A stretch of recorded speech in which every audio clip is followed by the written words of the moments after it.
Abu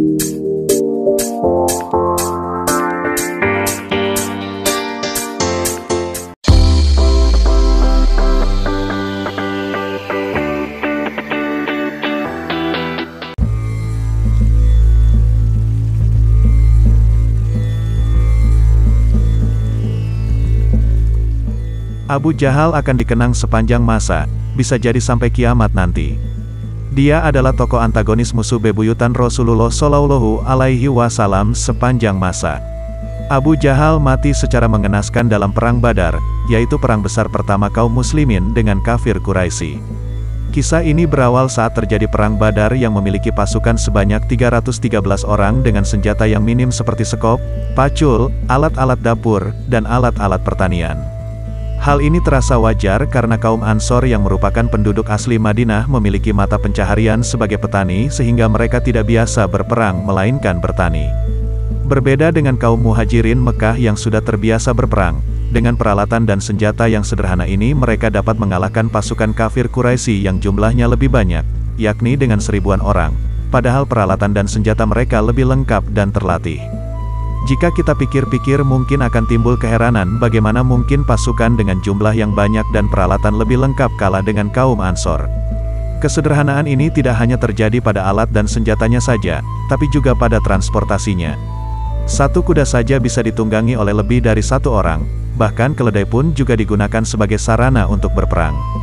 Meskipun demikian, 313 orang yang mencintai Rasulullah telah tersihir dengan kecintaan yang begitu besar pada Nabi. Demi cintanya ini mereka pun memiliki semangat yang penuh untuk bisa mengalahkan lawan mereka.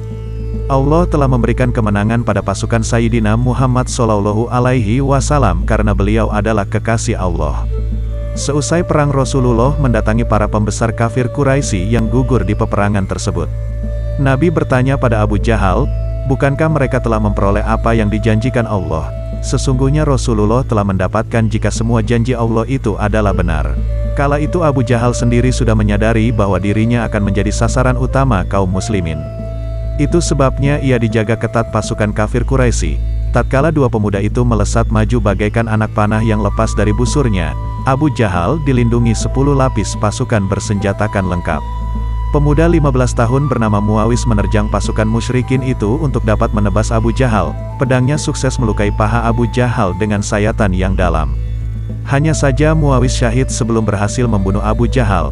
Selanjutnya Mu'az bin Afra juga melukai kaki sebelah Abu Jahal sebelum dirinya juga syahid. Tubuh Abu Jahal limbung dan akhirnya tersungkur ke tanah dengan darah mengucur deras. Pada saat itu Ibnu Mas'ud mendekati dengan pedang terhunus. Ia berdiri di tengah tubuh Abu Jahal yang dipenuhi luka-luka. Saat Ibnu Mas'ud hendak memenggal lehernya, Abu Jahal memberi isyarat dengan matanya seperti ingin mengucapkan sesuatu. Kemudian Ibnu Mas'ud menahan pedangnya dan mendekatkan telinganya ke mulut Abu Jahal. Ibu Mas'ud mengira Abu Jahal akan bersyahadat, namun nyatanya tidak begitu. Sampaikan salamku kepada temanmu, bilang ke dia saya musuh dia dunia akhirat. Begitulah kalimat yang keluar dari mulut Abu Jahal. Dia tetap menyombongkan diri padahal kondisi sudah kritis dan tak berdaya. Mendengar ucapan Abu Jahal itu Ibnu Mas'ud mengangkat pedangnya dan menebas batang leher Abu Jahal. Nabi Shallallahu Alaihi Wasallam bertanya, apa yang diucapkannya? Ibnu Mas'ud menjawab, dia katakan dia musuh Nabi Muhammad Shallallahu Alaihi Wasallam dunia dan akhirat. Endingnya pasukan muslimin yang lebih sedikit itu berhasil mengalahkan pasukan kafir Quraisy. Jumlah korban dalam perang ini mencapai 14 orang dari pasukan muslimin syahid, dan 70 orang pasukan kafir tewas. Selain itu pasukan muslimin berhasil menawan 70-an orang pasukan kafir Quraisy. Salah satu dari 70 orang anggota pasukan kafir Quraisy itu yang mati adalah musuh abadi Rasulullah Shallallahu Alaihi Wasallam bernama Abu Jahal. Di tempat itu pula 70 orang itu dikubur. Setelah mereka ditimbun tanah Nabi Shallallahu Alaihi Wasallam mendekati kubur mereka.